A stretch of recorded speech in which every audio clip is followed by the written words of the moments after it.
تخيل معايا كده ان في بلد ربع مساحتها تحت مستوى سطح البحر، وفيها اكتر من 4 اراضي ما كانتش موجوده اصلا. الاراضي دي كانت في قاع البحر، وهم عملوا حواليها سور وفضوا الميه من جواها، بعد كده عاشوا فيها وزرعوها. طيب شايف الجسر ده اللي السفن بتعدي من فوق عادي والعربيات بتعدي من تحت السفن او من تحت البحر؟ ده معمول ما بين الاراضي الحقيقيه وارض من الاراضي اللي هم عملوها من قاع البحر، اللي كان في يوم من الايام السمك هو اللي عايش فيها، والنهارده البشر هم اللي عايشين فيها. وفيها سد على شكل اذرع فولاذيه طوله 240 متر، كواحد من اكبر الهياكل المتحركه في العالم. ولكن كل اللي انا بتكلم فيه ده هو جزء بسيط جدا من اللي هولندا عملته علشان تفضل عايشه معانا لحد النهارده وما تغرقش. وعشان نعرف هم عملوا ايه وليه لازم نرجع لورا شويه حلوين، ونكون عارفين من البدايه ان كلمه هولندا اصلا معناها الاراضي المنخفضه، وجزء كبير من هولندا موجود في دلتا 3 انهار رئيسيه وبص على بحر الشمال. فالانهار دي هتشكل متاهات من الممرات المائيه والجزر والخلجان والمصبات على طول الساحل. والثلاث انهار دول بيجيبوا معاهم كميه كبيره جدا من الميه والرواسب والطمي من وسط اوروبا، وبتصبها في دلتا هولندا قبل ما تروح البحر. فمن زمان جدا والهولنديين عملوا سواتر ترابيه على طول الساحل علشان يحموا بيوتهم، ولكن بسبب ان التربه هناك غنيه بالمواد العضويه فمع حركه الميه الارض بتهبط. يعني كده الارض بتهبط من ناحيه، والبحر في الفيضانات هيغرقهم، والانهار في الفيضانات هتغرقهم. وفي يناير سنه 1916 حصلت كارثه، هبت رياح قويه جدا لمده 3 ايام متواصله بتزق ميه البحر للخليج اللي جوه، وده عمل فيضان وخلى منسوب الميه يرتفع 70 سم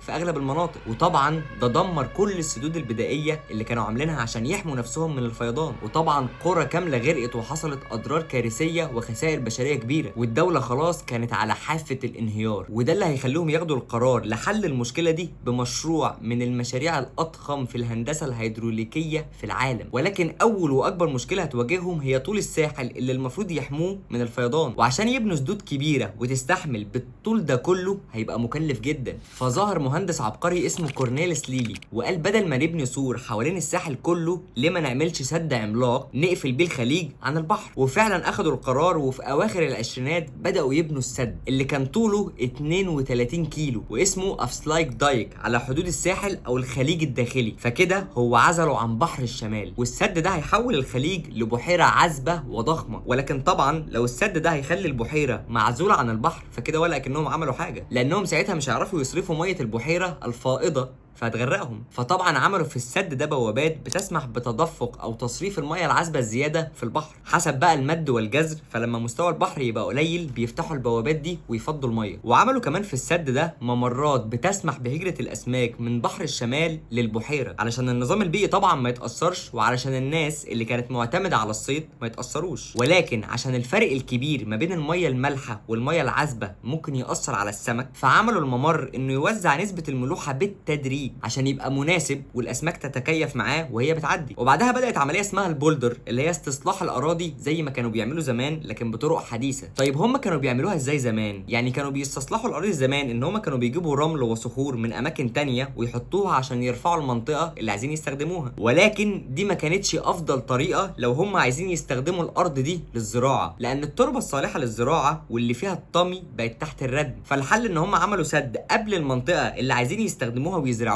ويفضوا منها الميه، وكانوا بيستخدموا طواحين الهواء علشان تلف عجلات التجفيف او براغي ارخميدس عشان ينقلوا الميه من جوه لبره السد. فكده بقى عندهم ارض صالحه جدا للزراعه بسد بسيط وطاحونه هواء. فدلوقتي هنعرف ان البولدر هو عباره عن حوض مائي حواليه سد بنسحب منه الميه بمضخات لحد ما ينشف. فالارض اللي بتطلع دي بتكون تربه بحريه غنيه جدا، ولكن طبعا بيزرعوا فيها شويه محاصيل علشان يخلوها صالحه للزراعه بعدين علشان كان فيها ميه مالحه. وبعد كذا سنه بتبقى من اجود انواع الاراضي للزراعه في العالم. طيب لما عملوا اول ارضين عملوهم متصلين بالارض الاصليه ومنسوبها كان اقل طبعا، فظهرت كذا مشكله، واولهم في المياه الجوفيه اللي موجوده في الارض الاصليه كانت بتروح للاراضي الجديده وبعد كده تطلع في البحيره، فكده انت حرمت الارض الاصليه من الميه بتاعتها. وكمان منطقه البولدر بقت تغرق او يحصل فيها هبوط، فحصلت مشاكل كبيره في البيوت والبنيه التحتيه. فلما بداوا بقى يشتغلوا في الارضين الجداد اتعلموا من غلطهم، وعملوا او سابوا بحيرات تفصل الارض القديمه عن الارض الجديده، وده كان حل عملي وساعد جدا على تحسين الاوضاع في الارضين دول اكتر من القديمه. والمكان ده برضه هو اللي فيه قناه الفولوميرا اللي اتكلمنا عليها في البدايه. ولكن للاسف ليله 31 يناير سنه 1953 كانت اسوأ ليله في تاريخ هولندا الحديث. انخفاض في الضغط الجوي ومد عالي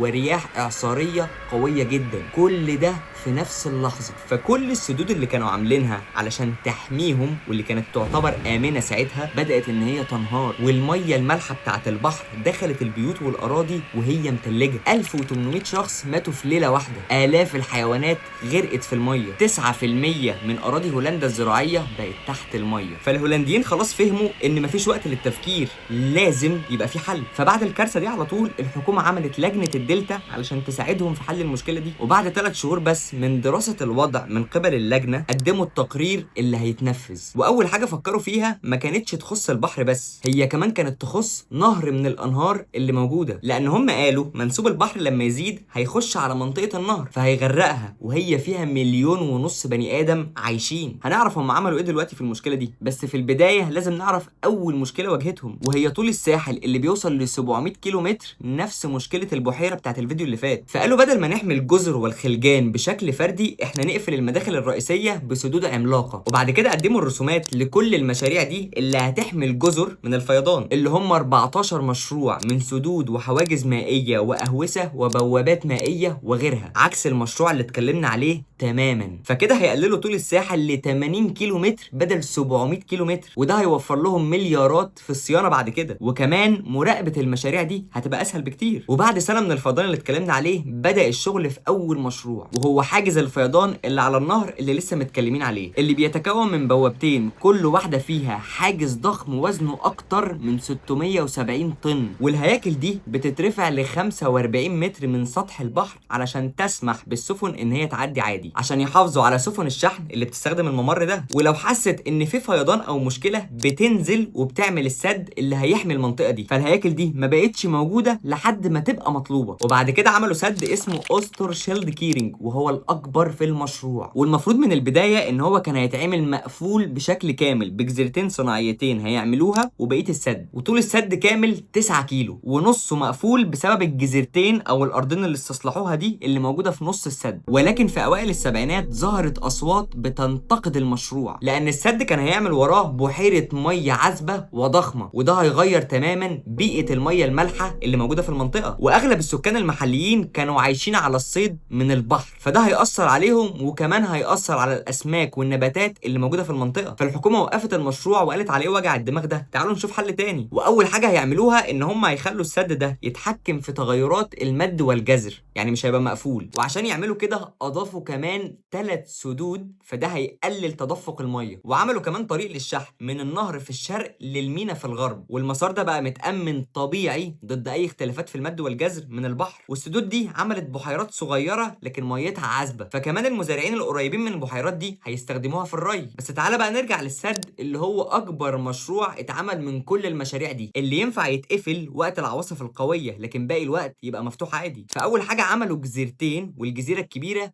عملوا فيها ممر للسفن، والسد نفسه زي ما قلنا طوله 9 كيلو متر وفيه 62 فتحة أو عمود، وعرض كل عمود فيهم 40 متر، ووزن كل عمود لوحده تقريبا 480 طن. وكانوا بيبنوا العواميد دي على الجزيرة اللي بنوها وبعدين ينقلوه بسفن مخصصة لمكانها، ده حتى الوصلات ما بين العواميد دي كانت بتتصنع هناك وتتنقل برضه بسفن مخصصة وبعد كده يركبوها في مكانها. والسفن دي كمان كانت بتضغط الأرض أو الرملة اللي في قاع البحر باهتزازات قبل ما تحط الأعمدة علشان الارض تستحمل الوزن اللي هيتحط عليها. والاعمده دي بقى هي اللي فيها بوابات هيدروليكيه بتفتح او بتقفل السد وقت الفيضان. واخر حاجه هنتكلم عليها في المشروع ده هو سد او بوابات اسمها مايسلاند، لان ساعتها كان مينا روتردام ممر مائي مهم جدا ومش هينفع يتقفل، لكن لازم يامنوا نفسهم، فعملوا بوابتين من الاضخم في العالم كل باب طوله 200 متر. البوابات دي بتتقفل بس وقت الفيضان، ومن ساعة المشروع ده ما خلص سنة 1997 البوابات دي ما اتقفلتش غير مرتين بس، مرة سنة 2007 ومرة 2023. في النهاية كل اللي اتعمل من بوابات وسدود وأعمدة عملاقة هو مش انتصار، ولسه ما حلش الموضوع بشكل نهائي، لأن البحر لسه موجود ومنسوبه بيزيد يوم عن يوم وهيوصل لأعلى من السدود اللي هم عاملينها. فكل اللي هم عملوه إن هم حاولوا يشتروا وقت زيادة لحد ما يشوفوا هم يعملوا إيه، لكن أهم حاجة نتعلمها إن مفيش أي حاجة مستحيلة. حتى لو الحل الوحيد اللي قدامك هو حل مؤقت اعمله، لكن ما تستسلمش.